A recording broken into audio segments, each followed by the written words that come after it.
I think we shall. All right, so this is Telefy FM episode 9. 9. Live-ish. 9. That's great. We're live all of a sudden, and we're starting with pizza instead of getting it halfway through. No, yeah, we had a couple things to do, so the pizza ended up getting here, and here we are. We are starting earlier than we usually do anyway, though, so I think it all balances out. Mm-hmm. But yeah. I got ham and pineapple. Come at me, motherfuckers. I'm ready. I'm still a pepperoni bitch, as I will always be. Until the day I die. So. Yeah. It's been a week. It's been a week. It's been a day. It's been a busy-ass day. Oh, is this for the pizza? Yeah. Okay, cool. Didn't want to go Paying my way like a little bitch.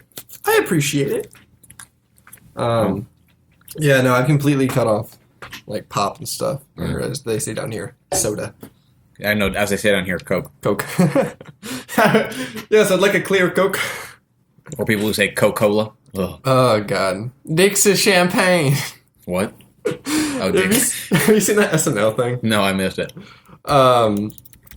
There's this, it was about the year that it snowed in Atlanta, like, heavily. Mm-hmm. And it was, like, 2012 or something. But it was this guy on SNL, and he's wearing, like, basically a Colonel Sanders get-up. Mm-hmm. And he's like, the white devil descended upon us. I was trapped in my car until I saw the sun. No, it wasn't 2012, because I was here for that. Okay. So it would have been 2013. That makes sense. Yeah, it sounds about right. I was still in high school. The winter of 2013. The winter. God, you little bitty baby. Yeah. That was my third year of college. What year were you born, Ryan? 92. Yeah, see, that was just... God, that makes me sad. Everything makes me sad right now. But yeah, this is a podcast. Yeah. So, we're going to get to Florida Man in a second, but first I wanted to talk about Ryan, who's now seen Logan. Yes, he has. How'd you feel about Logan? Forget about the reviews, forget about how I felt about it. No. I enjoyed it. Yeah. I really did. Mm-hmm. It was nice to see Wolverine go out on a good note, and potential spoilers ahead, so I mean, we're going to listen go to your spoilers. own risk, yeah. Yeah. It's been, what, a month? Give or take, yeah. I actually almost cried at the end. Really? Almost. It's the end of an era, dude. I was with a group of friends, and one of them was in a state at the end. And he had a blanket and everything, and he just... When Wolverine dies, right, when Wolverine dies, it was silent, and like 6 people down, I heard... Yeah. No, I almost had a solitary man tear. It was intense. I love that line, "The guns in the valley." Mm-hmm. That's probably that's a. It was a well-made Shane, right? film. It's a scene from the movie Shane where it's like this western, like the bad guy's leaving, and he's telling this kid like, "Run home, tell your mama there's no more guns in the valley." Mm-hmm. And I like how they put that in there because it made sense in the hotel when they were doing it. Because like it was a little ham-handed at the end. At the end, it made me sad that they did it again, but whatever. They made the movie they wanted to make. Yeah, I do like that. You know, Wolverine's retiring. They didn't leave it open ended. They're not like, who will play Wolverine? Tune in next time on. Yeah, exactly. No, yeah, seeing a man who fights with claws, with no blood spray was always a little unnerving in the original movie. So it was nice to see actual Wolverine fighting. He straight up gurgles some he fucks some dudes up. Yeah, those guys at the beginning. Those guys at the beginning get wrecked. More so than I think most of the other people in the movie who might deserve it more. Like in the first minute and a half, there's so many decapitations and I think that's the most violent it gets in like a dense area. Easily, yeah. Yeah, it kind of goes down from there, but then you're kind of like the scene in the hotel is pretty brutal, where they're frozen in place. That's brutal because it's just like the context of it. He's just murdering some dudes. He's murdering dudes who can't do anything about it. Not to say that anybody can do anything about Logan murdering them, but these guys specifically can watch it happen and have no recourse. And can we just talk about Laura for a second? The actress who played her. She did a great job. Amazing. I thought she was impeccable. Like, when she just, like, spits out Spanish, I was just like, there's only so many child actors who could do that. Yes. Like, well, if I was reading about it, and they're like, we wanted somebody who was bilingual. Okay, great, specifically. Yeah. So you didn't have to train her to do that or anything. That's cool. Like, now you talk. That was Can't get her to shut the fuck up. That movie was so great. So yeah, thoroughly enjoyed. Would recommend. Would go see again if I didn't. Now that being not have money. said, well, I'm seeing Get Out tonight, which I'm excited for. Which, by the way, I know I said, Logan, it's been a month. You're gonna get spoiled. I don't want spoilers for Get Out under no circumstances. I haven't seen it, so I'm psyched to go see it. It's been getting great reviews. I'm just thinking about like the bad guys in Logan. Like, how did you feel about the bad guys? Because I felt they were like very much like cookie cutter X-Men villains, which made me kind of sad. And they weren't even mutants so much; they were just like scientist dudes. they were anti-mutants. Yeah, which is fine. That happens in X-Men. Well, they weren't. I wish they'd gone into it a bit more because in the X-Men and the Marvel universe, you have two categories. You've got mutants and you've got mutates. Mm-hmm. You got people who are born with the mutant gene, and you got people who have had mutant abilities introduced to their genome. Okay, but both are things like that. But the X experiments are all mutants because they're all technically born. Yes, they're yes and no. Like it's because the original was Logan. Yeah. So it's whether it comes down to whether you consider them to be real or artificial. How about that line where it's like, my father put those in you. Yeah, I think I killed him. I think you were right about that. Yeah. What does he say in the movie after that? I want to imagine he says, I'm going to kill you too. You're probably right. Oh, it's so good. Yeah, I don't know how I felt about the CGI Hugh Jackman. That was strange for me. Yeah. I didn't expect it. I thought I would have heard more like outroar about it before I saw it. It's like when in Terminator Salvation they did the CGI Arnold Schwarzenegger. Yeah, which that was nice because we haven't seen an Arnie that's looking all right in a while. So It's been a minute. It was nice to be reminded what a healthy Arnold looked like. But it just came out of nowhere, and I was just like, wait a minute. Yeah. Although upsetting. I was reading something, it was like, he looks more like Liv Schreiber than Hugh Jackman. Oh, no. So, I mean, overall, I enjoyed it. I really, honestly, did not enjoy Professor X in it, though. I thought he was goofy. He got on my nerves at some points. Yeah, but he had dementia, and he going. Did, and I can understand that, but I don't know. I just felt, I don't know. I can understand his illness, but he's just annoying. It's just frustrating. The part, oh my god, I just remember this, and while I was watching it made me so sad. When Professor X is in like the farmhouse and he's trying to go to sleep like an old man does. And he's pouring his heart out. Yeah, he pours his heart out, and then he gets murdered. And Logan never gets to hear that. Yeah. Logan never gets to hear that it's okay that he killed all the other mutants. Mm-hmm. Which is what we can assume from the story and from comics. That's because in the story, Logan's thing. In the story of that, apparently they were in the school, and a bunch of, in Logan's mind, a bunch of enemies were attacking, and so he killed them.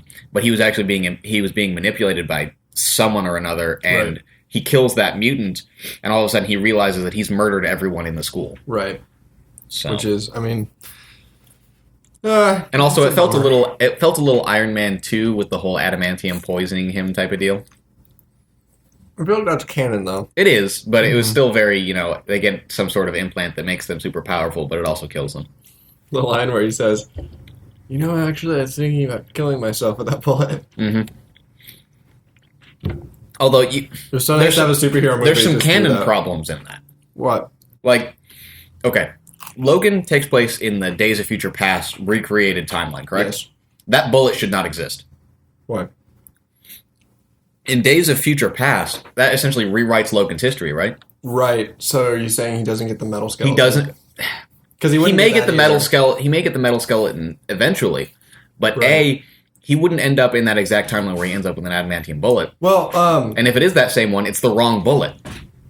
What do you mean wrong bullet? Because in X-Men Origins Wolverine, the bullet was, I was reading about this online. It was they were just regular Full Metal Jacket rounds, but in Logan, it's a hollow point.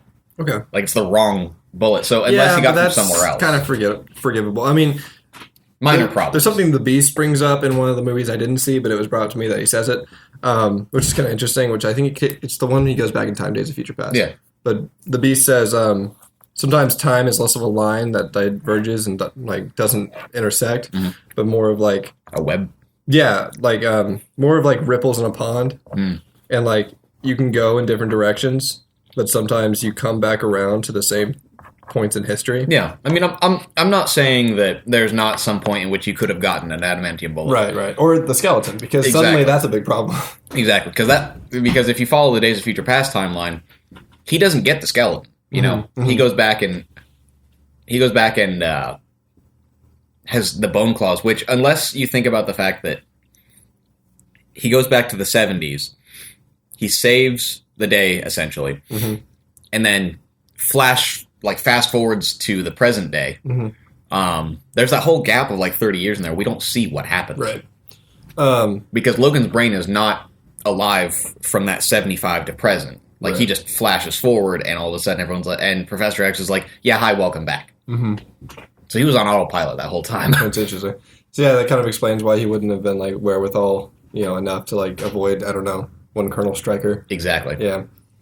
I was just a lumberjack for a long time. Then I'm Canadian. I was a cage fighter. I'm Canadian. I fix burglars and toilets. And that one burglar toilet on the 6th floor. Take the burglar nor toilet. He has like a 30-year span where he's just a janitor. It's not a burglar. Very bulky janitor. Yeah. Have you heard about his diet and how it like includes like fasting and things? He would eat like 4,000 calories a day. Yeah. And then go work out it's for intense. 8 hours at a time. I saw this video of him doing like the Foley, which is like when you re-record and you play it in front of you. And it was just so he was like good. bodily getting into it. Yeah, he's like, ah. Yeah. It's intense. I mean, it's kind of sad to see Hugh Jackman go. It had to happen. Totally. And I'm excited because they're talking about... let me finish eating. They're talking about following the X-23 storyline a little bit and having her be the quote-unquote new Wolverine, because that's who she is in the new comics. She's taken up the Wolverine cloak.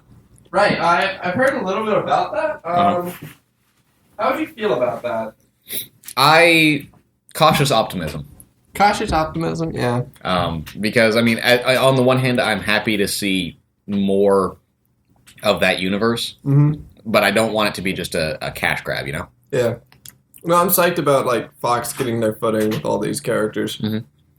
I feel like they've been floundering for a long time, ever since, like, X2, which, if you go back and watch it, isn't as good as we remember it. No, it's really not. But it was before we had a lot of superhero movies, so it was, like, worth it. It was back in the time when Daredevil was an acceptable superhero movie. Yeah. We thought Elektra was the only bad one in that series. Yeah, Darefleck. And instead we got Batfleck. Not for much longer. Bat-Affleck. So yeah. What's weird is I was in Logan, and under no circumstances is that like a kids movie, but there were a lot of kids in the theater. It happens a lot. Go see an R-rated movie that has anything that's vaguely related to something the kids like. You'll see that shit. Right. I think it's more their parents' fault than the kids. I went to see Halloween, the Rob Zombie remake. Yeah. In theaters when it came out. And there was a group of kids. Like 12-year-olds. Okay, yeah. This lady in like my showing of Logan had like, I guess her son. I'm not really sure. It was really dark. But it was like, this child was like 2.5 feet tall. Yeah. And like an oversized shirt. And I was just like, Yeah, within like the first like 5 minutes, you see brutal murder. Copious amounts of F-bombs dropped, hard and soft. Right. And there's nudity. And then he has to, like, he buys drugs off this dude. Yeah. Yeah. It's nuts. I mean, they very clearly tell you within the first few minutes that this is not a movie that you should be taking your kids to see. And yet... I'm glad they didn't get too depressing with the Professor X stuff. Yeah. They could have gotten real sad with it. Honestly, I don't know. I feel like it would have helped. Yeah, I mean, you didn't like the character, so I can see that, yeah. I feel like if they'd actually fleshed out the Professor X kind of backstory, it would have helped a lot with me. Okay. Because I know Professor X, but like they're like, ever since the Winchester incident, or the Manchester incident, they never tell you what happened. Right. You're just kind of supposed to put it together, which, I mean, it's show don't tell type of deal. Right. I kind of like that, but I would like to know like some sort of backstory. Like if they were casually referencing something that happened in the comics, but they hadn't covered in the movies. And they talk about... which they haven't. What's his name? It's not Chameleon. It's the... the mutant, the one who can smell them out. Yeah. Yeah. He's actually like a really well-known actor. I don't remember his name. Stephen Merchant. Stephen Merchant. I am the names guy. Yeah. There's some interesting things with him too, because the government used him to track down the mutants and kill them, and then he grew a conscience and didn't want to do it no more. Yeah, and he escaped. God knows how. He has no real ability or anything to do that. I don't know. He probably just saw the future. He escaped under the cover of darkness. Yeah, he had to. He had to. That was a cool scene where he's like, "I bet your mother told you never to look at the sun" or something. Mm-hmm. Yeah, fear the cool. Light or fear beware the light. And then he like pulls a grenade. That was pretty awesome. There were some really good moments in that. One of my favorite moments was when they got to it was mid-movie after the horses escape the trailer, and they have to go help the horses. Well, they don't have to, but Philip Stewart, Patrick Stewart, help forces Hugh Jackman to go help. And he's like, "Oh, that's my daughter. That's my dad, Chuck." He's like, hello. But you get to see James Howlett. You don't see Logan for this. You see James Howlett. And it's really nice, actually, to watch him interact with this other family and kind of help them out. Because the first time he's had to deal with actual people in any situation more than just like a business transaction. Right.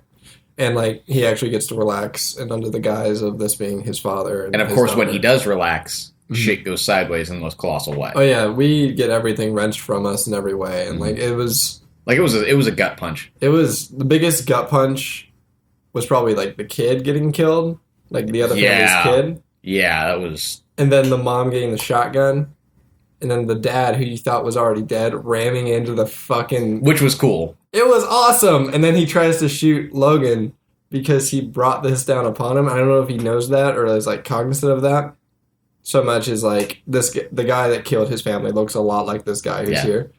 And like, he doesn't know what's going on, and he's delirious. Yeah, he tries to kill Logan, and then he just falls over dead. And I was just like, there are a lot of really good moments like that. It's just, I wish the villains were cool. Yeah, they were pretty exchangeable. They were. I mean, I enjoyed the actor who played the main bad guy. Like, he was... That was fine, yeah. He reminded me of, like, an evil Gambit. That was interesting, yeah. Yeah, that's true. But... Other than that, like they were all, you could have swapped them out for anybody, and it would have made no difference. Right? Yeah. In the beginning, I thought it was going to go a different direction with the bad guys. I thought it was going to get more like mercenary-y than it did. It ended up more like secret government project thing. Yeah. Because like in the beginning, you have like the Federale, who's like, "You said alive or dead," and tries to shoot the girl. And I liked that part a lot because I was like, they're giving these guys some character, and then they didn't. I loved the foot claws. I didn't realize those were canon. Those are awesome. Yes. And Patrick Stewart's like... It's because of agenda. Yeah, the female lion. Yes. Yeah. So, I mean, honestly, I think they did a really good job with what they had and what they were trying to do. There were some improvements to be made, but overall, it is an enjoyable movie. No, yeah, I was super stoked. It was much better than a lot of the X-Men movies we've gotten. Oh, yes. Yes. 100%. Better than definitely X-Men Origins. Strong finish. 4-star. I would say better than the Wolverine, too. Yeah, well, I enjoyed it far more than the Wolverine. Same direct. If we didn't have that, we wouldn't have this. So, I know. Yeah. But I'm just saying that, like, quality-wise, I would rather watch Logan over the Wolverine. Because the Wolverine, a lot of things about that bothered me. The pacing, it just felt like it dragged forever. Right. And the whole... I don't know, the whole... trying to suck away his power through his claws and taking away his adamantium claws, and I don't know. Weird. It was a weird movie. Yeah, the premise for that I think is where that one fell apart. Yeah. So yeah, without further ado, I guess we should move on to Florida. On to Florida Man. All right. So naked homeless Florida man found in storage shed behind Children's World Daycare says he lives there. You know, I believe him. His God-given right. I think I honestly, like in that instance, I wouldn't leave him there, but I would move him and the shed, you know? Mm-hmm. I wouldn't want to uproot this turtle from his shell. This is one of those, I may not believe in what you're saying, but I will fight to the death your right to say it. I understand your words, sir, but the ideas behind them seem flawed. All right. CDC to every Florida man in 3 counties. Do not donate sperm. So are there only 3 counties in Florida, or...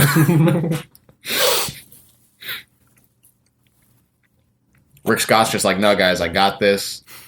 You know, I don't know. Who was governor of Florida? It was like Rick Paul. Scott. Okay, no, I thought it was Paul. Looks like an angry turtle. Yeah, I can imagine that. I'm looking at Paul Ryan. Paul Young. What was he governor of? Was he even a governor, or was I think he it was like Minnesota.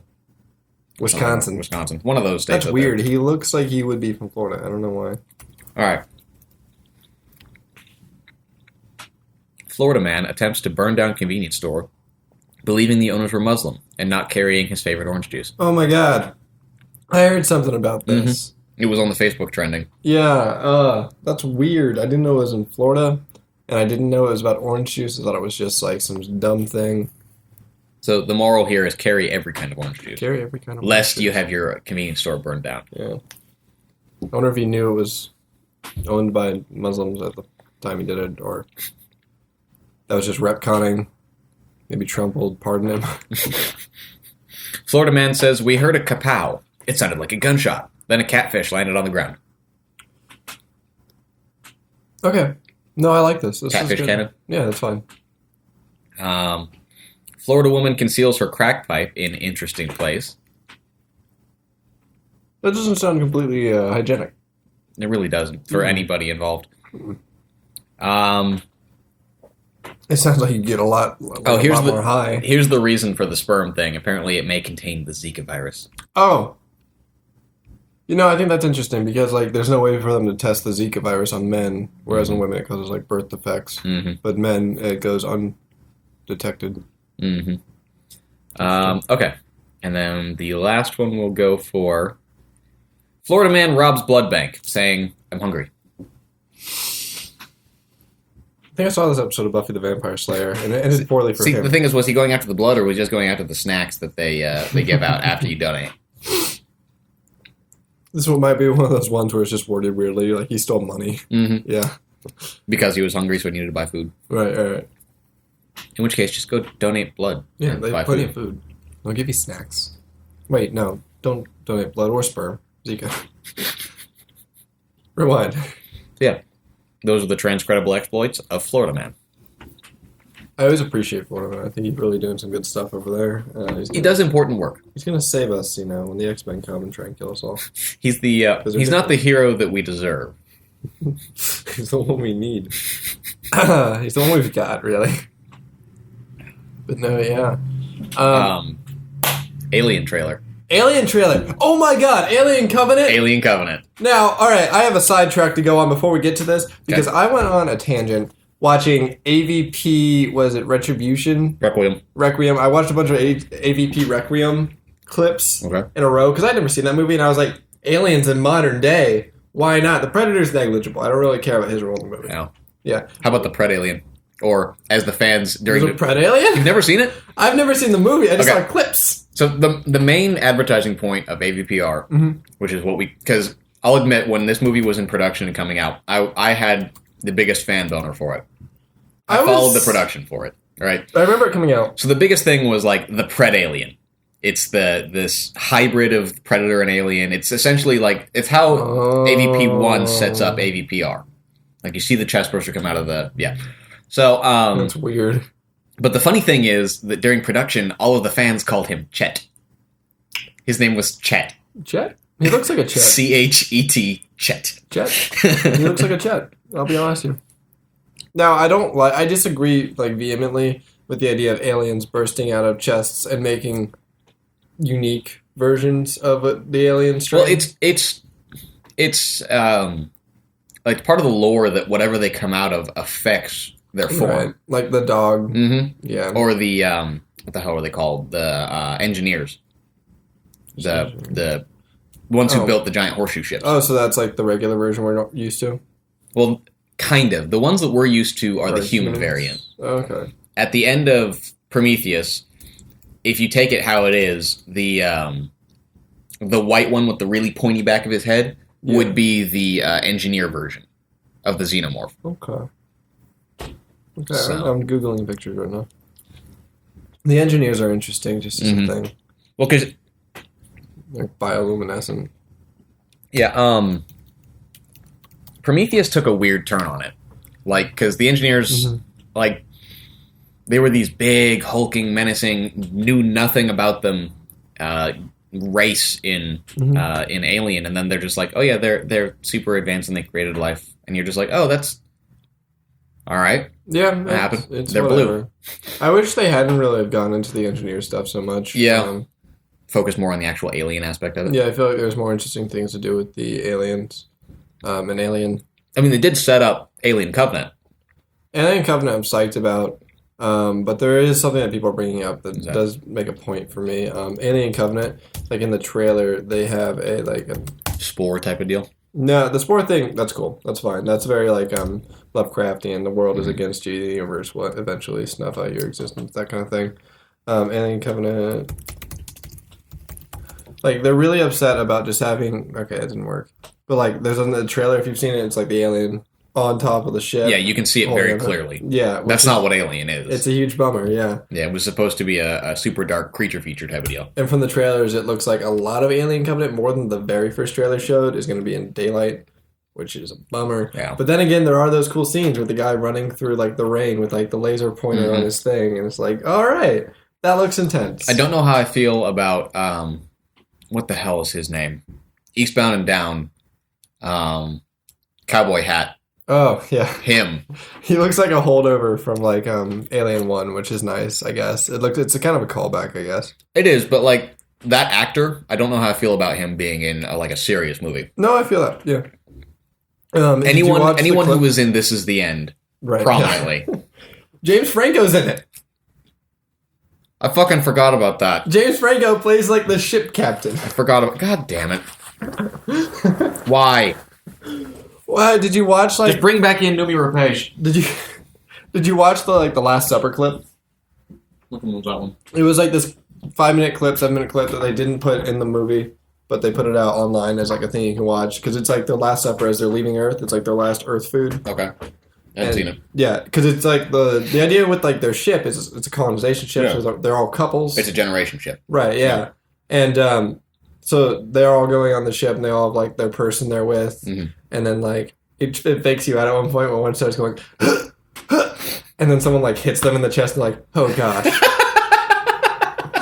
That was close. And, like, I don't think they know what xenomorphs are. Get this man some Pepto-Bismol! I feel like that should have been a scary movie. No, it's been so long since we've had a scary movie. Yeah. I'm psyched about, like, this kind of shit, like the military aspect of it, that they're kind of playing up, which I enjoy, and it seems like they're more human than we've seen in the past. Now, that being said, in, like, the first movie, we had space truckers, whereas in this one, it seems like we have people who are kind of, like, armed and, like, it's like a corporation style. Right, as opposed to, like, they're not just cogs in the machine, they're a little higher up in the organization. Yeah, these guys seem like they're being sent out to, like, it's a generation ship, so they're being sent out to make a colony, but they have the equipment to protect themselves, which is somewhere in between Space Trucker and Colonial Marine. Yeah, it's in the middle in there. A hybrid. Yeah, which I want. Colonial Trucker. I really want the. I wish Colonial, like the Colonial Marine one. We won't talk about the video game. That's not important. We've already talked about that. Yeah, no one needs to talk about it. But Aliens, I wish that would get, like, remastered or something. Like, they redo the effects and stuff. The thing... Because the acting's great. I don't want them to reshoot it. I just want them to redo, like, the crappy blue screen effects, so, like, the ship blowing up in the background. Yeah. And, like, you see Sigourney Weaver going, ah! I've figured out what bothers me about all of these reboots and remakes and stuff like that. And it's probably a common thing, but, like, they don't capture that original, like... Right. essence of the movie. Right. Like that was honestly one of my problems with The Force Awakens. Is it felt too like summer blockbuster. And I feel like that's a big problem with movies that were made in the 70s, to be honest. What do you mean? Because in the 70s things were just so different that it's hard to recapture anything. It really is, because like you can't capture that grit. Yeah, there's like the film, like it was shot on film for one, which we can do now, but there's so many, like, how processes. They were written. Yeah. Like how back they then, made props. You might get, like, some chemical splashed on, like, a section of film, and that's just how it looks now. Yeah. Whereas now everything's been touched and retouched and airbrushed and made absolutely perfect. Yeah. It's the auto-tune of the film industry. There's something yeah, it's true. There's something I'm obsessed with, which is, like, the chunkiness of a computer keyboard in, like, the 70s and 80s, where it was, like, these plastic keys covered with, like, a rubber thing. It's like... Yeah, you could hear that shit. It was just like, and then you would hear like the screen hum, and you turn it off, it would do like the pull into the center. Mm-hmm. Yeah.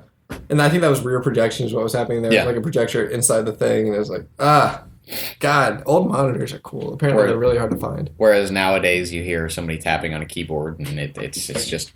Yeah, it's chiclet keys. Very mild. Right. Little electronic connections. And even if you get like a mechanical keyboard, it's still like louder versions of that, but it's still like the same. Whereas those fucking 70s computers just... It sounds like a room full of like telephone operators or something doing things. Really, it does. It's so great. But that's like... that and like the visual language and design, like there's an old NASA handbook recently that came out from like the 1970s, and like it's done up because it's like a thing people are selling, but it's like 70s design philosophy. Yeah. And it's like NASA's design handbook, which is interesting. I don't know, the design of the 70s was just so minimalistic and great. Yeah, like that's that's one of the things that's got me worried about Blade Runner. Yeah, the remake. They're gonna overdo it. I really think they're gonna make it too now. Yeah, that's the thing is if they're remaking it, that's one thing. If you're remaking it for modern times, make it as now as you want. Yeah, but if you're doing a sequel, you have to blend that now and then type of deal. Which I mean, the director I have a lot of faith in, and he's touching something that I really would rather no one touch. Which is Blade Runner. I'd rather no one did that. But if he's doing it, I guess we can trust him. He did Arrival. He did Sicario. Which I still haven't seen Arrival. He also did Prisoners. Like, I really like this director. And he's good at what he does. And he really likes... I'm hopeful. Don't get me wrong. No, yeah, me too. I need to be. But, like, it's pictures like this that bum me out. Like, we don't need that. No, that looks glossy. It looks overdone. It's a bummer. I wish they would go. I wish that they would have stuck with like a callback to the original, like the oil painting style. Right. That would have been really cool. Like that would have been so great. Like instead we get like looks very. It looks like somebody's wallpaper. Yeah, it looks like pop art being displayed on LCD television or something. This looks like something that your friend who was really into graphic design came up with. Right. We need those 70s monitors. We need the glow, like the probably cancerous glow of these old. We need cancer, is what we're saying. Yeah, we're getting there. Apparently, there's a story going around about young people, like kids our age, getting like colon cancer. Like a lot of like younger people are getting colon cancer. Okay. I'm like, it's that damn public school lunches. I always knew those nuggets weren't worth trusting. Well, if that's the cause, then I'm screwed. Yeah, no, I'm done. I ate so many of those damn nuggets. Yeah, my high school basically had the spicy chicken sandwiches from Golden Panty. We call it Golden Panties. It's Golden Pantry. I call it Golden Panties. Yeah, those sandwiches are the bomb. I haven't had one in so long. They're the bomb if you're hammered. They're terrible if you're sober. They're the bomb.com, all right? I used to load them down with pickles, like pickle chips, and I just eat those. It was so good. But yeah, Blade Runner's happening whether or not we like it. He's also making Dune. The same guy making Dune. Although, I don't know. I didn't like the Dune movie. Here's an idea of how Dune might go. And I'll be fine with that. Yeah, seriously. I mean, the story is whatever. It's a sci-fi epic. I'm completely unfamiliar with the Dune story, and I love David Lynch, so I should have seen his version, but he didn't even put his name on it. That's how much he won't admit that he did it. He did this thing that directors will do where they'll put Alan Smithy as the directing credit, and no one does it anymore because we figured it out. Yeah. Yeah, it died because someone made a documentary about it. But yeah. It's just, I watched the original Dune movie, and I could not tell you anything about it. It is this just wash of orange and blue light. Yeah. People whispering about spice and giant graboids. Yeah, and then the bubbles. Yeah, and then the hologram bubble suits. Yeah. Yeah. Oh, God. And Sting. It's really interesting, but not good, you know? It's a fascinating case study. What other thing? I watched a documentary. No, I didn't watch a documentary. It was a two-part, so 2.5 hours, so it was like an hour, of the alien making of. Okay. Yeah, and it showed like it was really interesting because it showed like parts of like something called The Dark Void, which is like a short film that not Ridley Scott, but like some of the producers had a hand in before Alien came to be. I think it was also the writer of Alien had a part in like this weird college-y short film that he wrote Alien. And it's really interesting to like look at that and how they came up with all like they created like an entire language of design for that movie with all like the icons and everything. And they've been I think pretty faithfully like regurgitating that for these newer movies. Yeah, I mean, things in respect to the actual xenomorphs themselves and kind of the mythos of the series have been pretty accurate. It's just the settings, right, and the actors. Do you think they're taking it entirely too seriously? Because in the original Alien movie, they had the cockpit, they had one other room, and they had one section of hallway. Yeah, that's about it. Yeah. And then they had the escape pod. Yeah, the escape pod. And now we're outside, we're doing all this shit. They also covered the alien in KY jelly. It had a 9-foot-tall Ethiopian man in it. Yeah, I remember that. But that is... Now, I think the KY jelly is solid. I think that's use of a thing that at the right temperature, it's solid. Now, Alien, the original, was Ridley Scott. Yeah, that was Ridley. Aliens got picked up by James Cameron. James Cameron, okay. Who, by the way, there are stories about him I have to tell. Please. He was a trucker for a long time, and he moved to Hollywood and was working for somebody else. And his mom was sending him coupons for buy one get one free Big Macs, and he would get one Big Mac, he would get the other. He would buy get two, eat one, save the other one for tomorrow. He would just do this. Living on Big Macs. Yeah, and he ended up marrying Catherine Bigelow, who made like The Hurt Locker. Yeah, I remember. They got divorced at some point. I remember it happened shortly before The Hurt Locker came out. I think so. Yeah, something like that. I remember he's notoriously kind of like David O. Russell, very like is liable to explode if he's stressed out. I mean, all of us are, but there's stories about him and David O. Russell that have just fucking exploded on actors. He's also really cool. He has some TED Talks about doing adventures underwater. Yeah. Also, did you hear they're Back to the Futuring Avatar? What? They're making the 3 next movies concurrently. I think he's lying to us, and he hasn't made a single damn frame. Well, if it's anything like the original Avatar, it'll take 15 goddamn years to make. Yeah, no, it's because he micromanaged the shit out of that project. I think he started on that. When did Avatar come out? Like December something, 2012. Yeah, I think he started on Avatar, the sequel, like the day after. Mm-hmm. Like he's been going for a long time, and like the rumor was they were filming it at the bottom of the Marianas Trench, which sounds like a really don't stop filming the abyss. Yeah. Oh God. No. Honestly, when it comes to those two, like the whole aliens type of deal, I think I prefer Ridley Scott's take on it. I think most people do. I generally prefer him as a filmmaker, anyways. But I feel like I prefer his extended director cut films because usually the theatrical releases are terrible. Yeah. The same can be said about Alien 3, actually. Which one was... That was where they're in the space jail? Yeah, it's not Resurrection. Yeah, because Resurrection was when they had the human thing. Yeah, that's not weird. Important. We don't talk about that. It falls in love with Ridley. And, Yeah. Because that was the one that had... Was Ron Perlman in that one, or... I don't know. I gotta look it up. Please find out. Yeah, Alien 3 gets a bad rap, but apparently the director's cut is really solid. Like, pretty good. Ron Perlman hasn't been doing a lot lately. Okay, so no, he's not in it. Okay. For some reason, that seems like a movie he would have been in. Yeah, during my Googling, I ended up watching like a French clip of the French version of AVP Requiem, which was great. It made it way more intense, way more interesting. Also, at what point did the aliens start just jacking into people's skulls? Just...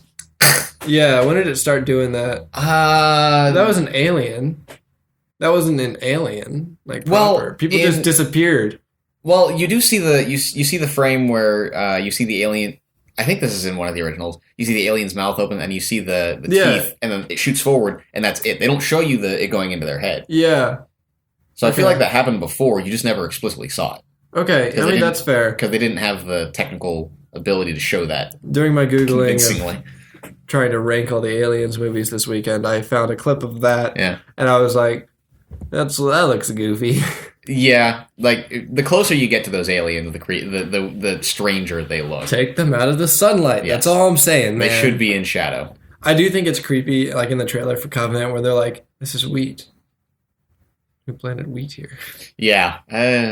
I think that was interesting. Do you think it's going to turn out to be like LV-226 or something? I doubt it. I really... Because I think they said that it's going to take place on a different planet. But you gotta remember the I'm just gonna call them the engineers. Mm-hmm. They created life on many worlds, right? So it's feasible that they would have made wheat. That wheat would have occurred on at least one of them. Like they mention the wheat, but they don't mention the pine trees surrounding them. Yeah, exactly. Wow, this looks strangely like Canada.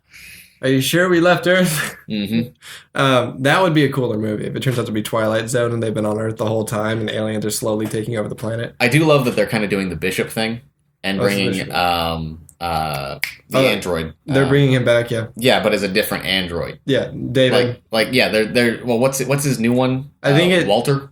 Yeah, I think it's something like that. I think that's right. But they're doing the thing that they did with Bishop throughout the original Alien franchises. You have different models of the same android. Right, yeah, which is really cool. It works for the first one, because in the first one it's like, oh my god, there's splooge coming out of this guy's neck! And then they show up again and you're just like, oh. Splooge is going to come out of that guy's neck. Yeah. I did kind of like what they did with it in Prometheus, where that was part of their marketing ploy was the David tech talks, essentially. Yeah. I liked that actor a lot, Fassbender. I like him being into that. He's Irish. Yeah, he does a lot of Irish movies. He did Hunger, which is about like the hunger strikes. Mm-hmm. There's something we need to remember when we go into Covenant, which is like the ending of Prometheus, because I think that's going to play into it. Because we have one person escaping with the android's head. Yeah. So with God knows how many eggs in that ship. Yeah. Or no, because which ship did they escape in? Was it like a fuck? They didn't escape. Because the main one crashed into the other one because the engineer was trying to destroy. And then Charlize Theron decided to run a straight line for some stupid reason. The Prometheus school of running away from things. Which, I mean, dude, I've been there. Straight line just seems like the right way to go. If only the sun was behind her, she could have seen its shadow. I was reading some of the production notes when they were made. Well, not actually production notes, but like production trivia about it. It's not on my screen or anything. Mm-hmm. I didn't know what you were looking at. Oh, it is. Checking time. But apparently they had to stop shooting repeatedly because Charlize Theron smokes like a chimney. Yes! And so she would run out, she does. She would run out of breath constantly. And because the boots weighed like 10, 15 pounds apiece. So she would repeatedly run out of breath and they'd have to stop shooting. She's so cool, that lady. She's in a new movie, actually, called Atomic Blonde that looks interesting. She's also in The Fate of the Furious, but... Yeah, we don't talk about that one. We don't talk about that. There's a type of person who loves those movies. I love them because they're so bad. Yeah, I want to be my guilty pleasure. I want to be into it. I want it to be my guilty pleasure so bad. I cannot, like, there's even, like, what is it? It's not Guy Ritchie, Edgar Wright. There's an Edgar Wright movie coming out called Driver Baby or Baby Driver. The guy's name is Baby, and he's a driver. But it's like music, and there's like vinyl, and it has like an aesthetic of like neon, and it's like moving fast. But then it's like centered around this guy who's like a driver for like getaway drives, and he has this car, and there's a bunch of cars in the trailer, and I just don't care about cars at all. I care so much not about cars. So when I see that, I'm just like, what a bummer. For me, it's less about the cars and more about the action sequences that they create using the cars. Because I love how, like, in most, movies where there's a car chase, they try to make it at least a little bit believable. Mm-hmm. Just a little bit. I mean, the only part about any of the Fast and Furious chases that's believable is that the cars turn on. That's about it. That's a really good quote, It's ridiculous. Yeah, and that's why I love it, because like they go into it with no constraints, and they're just like, fuck it, let's do whatever we want. It's like watching adults play with Legos. I'm way more fascinated by the guns in those movies, because I have like a weird thing about guns where I just like knowing what guns are in a movie. Yeah, the fucking hand cannon that The Rock carries around. Yeah. Looks like Hellboy's gun. Yeah. I have a film teacher actually who's a lot like that, where he's like, yeah, I got a Charter Arms Bulldog, and he'll go on about like different like types of guns and shit. And he goes on about like how the Blade Runner gun was like a Charter Arms Bulldog before it became the Blade Runner gun, which is interesting. I had like a weird thing in my head there for a second. Yeah, I'm getting weird glint. But so I had an eye exam. Okay. Yeah, I'm gonna get into a story here, so just sit back. It's gonna be a second. Hard left. Yeah, hard left. No, just because I'm having a weird eye thing, it reminded me of it because I completely forgot this happened. So yesterday I had an eye exam at about scheduled for 11:15. Didn't really get into my appointment until around 1, it's how it goes. It happens, yeah. Yeah.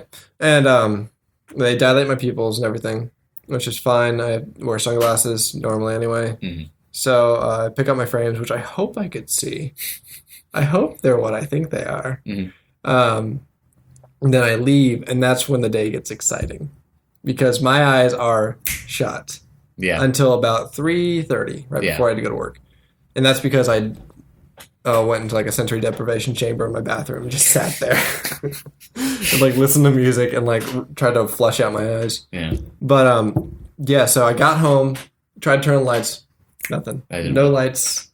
And then I was like, Ashley, what's up with the lights? Ashley, my roommate, why the lights off? Mm-hmm. And then she was like, I don't know, I've been asleep the whole time. I'm like, all right, well, I guess the power finally got tired of giving us power. So I go through some paperwork, and there's a bunch of letters over there from Georgia Power because I haven't been paying my bill because I have no money. So I've been working on that. And yesterday, we got the power on about 2 hours later. Mm-hmm. We called them almost immediately, and we got everything sorted out. But they turned it on almost 2 hours later, which is fine. I mean, that's honestly an incredibly short amount of time, and way shorter than I expected. Because I had to walk her through logging into my phone because I was blind. I had to walk her through logging into my phone, unlocking it, logging into my Georgia Power account. I had to give her my debit card. And she ran through everything, and then like it wouldn't work on the phone. You had to call them. Well, no, that's what we did. We should have called them. Instead, we opened the laptop, this laptop actually, and I walked her through logging into the laptop. Like this went on for about 30 minutes. So you realized you had no Wi-Fi because you had no power. Yeah, but then I walked her through setting up a Wi-Fi hotspot on my phone so we could connect the laptop to the phone so I could get the laptop open. And then we could pay the thing through here, and then it wasn't accepting the debit card. It was a whole thing. And then we get to the end of that, and we pay it, and then she's like, all right, we have to call them and let them know, hey, we paid it, come fix our things because we need power.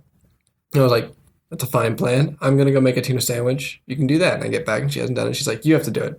I'm like, that's fine. So I sit down to do this thing, and then we call a number, and then it just makes a dial tone at us. So we call a different number. And then we go through a couple like hoops of like, if you're here for this, press this. If you're here for this. I always pick the Spanish one because I just like that challenge. When they're voice activated, I've found that saying the word eat a bag of dicks, the phrase "eat a bag of dicks" usually gets you to a representative pretty quickly. Good. Anyways, like there's always someone listening. So we get around to a person, and she's like, "Hi, my name's so and so." Let's say Stanley. It was a girl, but hi, my name's Stanley. How can I help you? We don't judge. Yeah, and I was like, "Hi, we need power. I'd like some power from the power store, please. Electricity." And then she was like, can I get a name for the account? And she has a Snapchat of this, and I just go, Nick! Can I get a last name for the account, please? Yeah, Nick! It's like Cher, it's a mononym. And like, that was a low point, man. That was just like a really just pathetic 30 minutes for me. Help me, Georgia Power. Yeah, and then I ended up riding my bike to wherever, and like because it's so cold outside, my chain keeps skipping links on my bike. That's always fun. Yeah, so I think you get that little jarring like. Yeah, and it happens like I'd say every revolution. It's happening right now because it's just so fucking cold outside. And my bike has been under that, so it's dry and it's cold and it doesn't want to work. Put some KY jelly on it. Put some KY jelly on there, lube it up. Cannabinoid oil. The only legal form of medical marijuana in the state of Georgia. You're gonna dab your bike. Dab my bike. Just a smoke trail going behind me. I made the mistake of playing GTA Online last night and listening to the voice chat, and it was bad. Oh god, it was bad. It was everything I hate about online gaming. I can absolutely imagine. So, yeah, I can't play online games anymore for two reasons. One, I same reason, and also I don't have PlayStation Plus anymore because I have no money. So on that note, I think that's a podcast. That's a podcast. And on the topic of having no money, if you guys go ahead and check out our Patreon at patreon.com/telefy, you can see our backer rewards, which are modest, I would say, but also all our levels are pretty low right now. So we're a modest podcast. So we're a modest podcast. We are not full of hubris yet. Mm-hmm. One day. We're plenty full of hubris. We just have nothing to do with it. You can check out our Facebook. You can follow me on Twitter at The Hess Machine. I post pictures of when we're recording on there. You can find Telefy FM on Facebook, like I said. Facebook usually leads to other things. You can listen to us on iTunes like you are now, or YouTube maybe like you are now. Shoot us a message on Gmail. Yeah, we have through email. Yeah, on Gmail. Yeah. We have Telefy. Check us out on Google Plus. Google Plus. Add us to your circles on your MySpace page. We want to be in your top 8. Was it top 8? Yeah, top 8. Top 8. Can we be in your top 8? Telefy.fm@gmail.com. Yeah, send us any questions, comments, concerns. If you have critiques or complaints and you want to make us read them on the thing, I think we'd be forced to at this point. If you have strong feelings about the pineapple on my pizza, let us know. Yeah, it's it's a fire starter. Yeah, I'm opening us up to all right. Mass amounts of You're hate. opening us up for a lot. Hey, I like pineapple on my pizza. Come at me, scrub lords. All right, I think on that note, it's been a podcast, and you can join us next week, Tuesday, every week. And I'm Nick. I'm Ryan. All right, you guys have a week.